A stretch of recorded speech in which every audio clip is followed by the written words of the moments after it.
Hey everybody, it's Aluna Michaels, Esoteric Astrologer, coming at you to talk about, excuse me, the events of May 2016, and some fun stuff to talk about.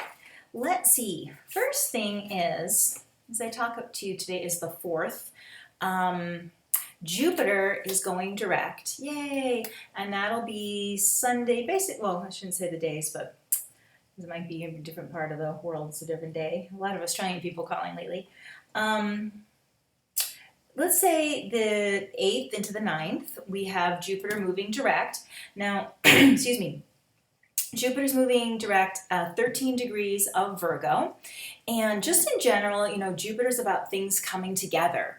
And, a lot of people lately have been feeling kind of down because so many planets are retrograde, especially Mars and Saturn, which is like, that can be discouraging because Mars so much wants to go forward and Saturn is making the plans, and the two of them, just it kind of feels discouraging for them to slow down and go backwards.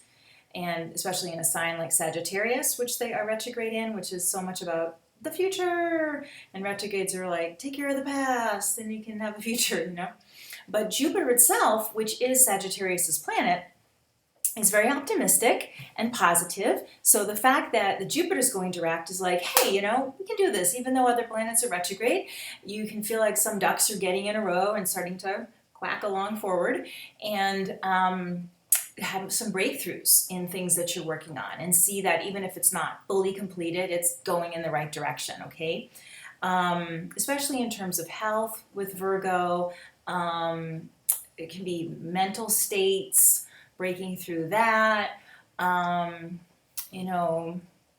Arguments you have with people sometimes can be Virgo, like little points of misunderstanding or challenges, and find a way to cooperate together can be part of the Jupiter going forward in Virgo. But in general, it's a good time, real estate things, Jupiter going direct, planning new spiritual ventures, planning vacations even, and just in general feeling optimistic because Jupiter's about unlimited possibilities, like they are really possible. I also want to say, as Jupiter was slowing down before it went direct, that can be especially discouraging, even without the Mars and Saturn being retrograde. People can get kind of bummed out and just feel like they're at the end of their vision or something, and then all of a sudden a new vision. That happens a lot with Jupiter, that even though it's about new possibilities, it can feel like you run out of possibilities when it's changing direction like that. So it's very refreshing and exciting. Some people were reading a lot about other planets being retrograde, and 5 planets can be retrograde at once, blah, blah, blah. The other one is Mercury, which we'll talk about, but Pluto's retrograde too. But Pluto's retrograde half the year, so don't worry about that sort of stuff. And it's just going to feel a lot better once that Jupiter's direct. And then, of course, Mercury goes direct on the 14th of, oh, wait a minute, nope. It's at 14 degrees of Taurus. It's the 22nd, it's going direct on May, and it goes direct at 14 degrees of Taurus. Now, we all love Mercury going direct, yay. Again, kind of more out in the world and doing more things, although retrogrades can be celebrated, like I always say, about doing inner work and inner meditation and inner communication, is what that Mercury retrograde is about, kind of like touching base with yourself and getting, kind of matching remembering your insides so they can match your outsides when you're doing Mercury direct and projecting who you are and what you want, making sure those are in alignment. That's what Mercury retrogrades are about and why they come about so frequently. So anyhow, the Mercury goes direct, and what's interesting is that we're having a full moon on the 6th of May, and it's basically at the same point where Mercury goes direct. The new moon is at 16 degrees of Taurus, and then Mercury will be moving direct at 14 degrees of Taurus at the same point. And when Mercury slows down, it goes kind of slow. So between, let's say, so we have the new moon on the 6th of May, and then Mercury starts slowing down. Let's even say like the 12th of May, and then it goes direct, and even through the end of the month, it's still around 16. So it hits 16 twice as it's slowing down, and that would be the 14th and 15th of May, and then it goes forward at 14 degrees, and that's the 22nd. Then it comes back to 16 degrees, that new moon point, on the 29th, 30th of May. So what's really cool about that, since new moons are about new intentions, it's like an extended new moon, kind of, with the Mercury hitting those 2 points, reminding you about what you want to be doing different for yourself, whether it's finances, Taurus, health or food stuff, or whatever else in general you want to do. But it's an extra powerful new moon when we have these new and full moons in May, and so it's nice that the Mercury is reinforcing those commitments to yourself that you can make. So that's just a nice reminder, was that Mercury's doing that. What else is kind of great, and I should say this too, Taurus is a lot about self-appreciation, self-love, being nurturing to yourself, and Venus connects with Taurus. And the Sun and Venus are going to be traveling together starting late May, a lot, even all the way through June. I mean, not an exact mathematical conjunction, email me about all that is not exact, but it's, they're resonating together.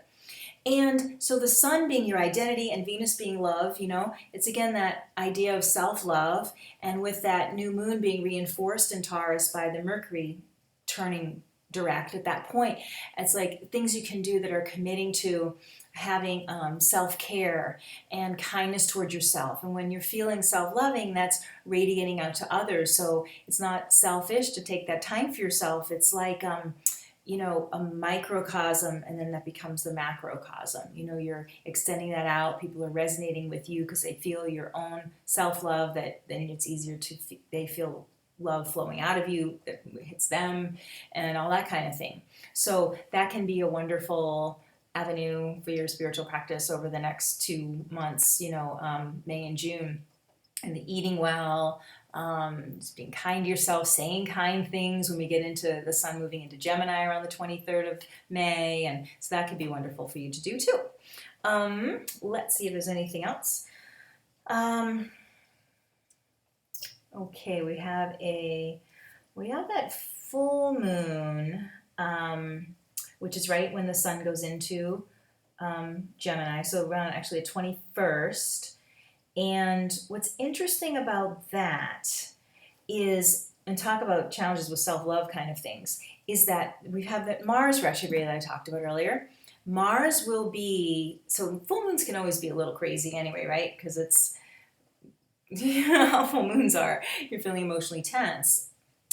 And Mars retrograde, it's already a little tense, and it's going to be right with the moon, which is the emotions.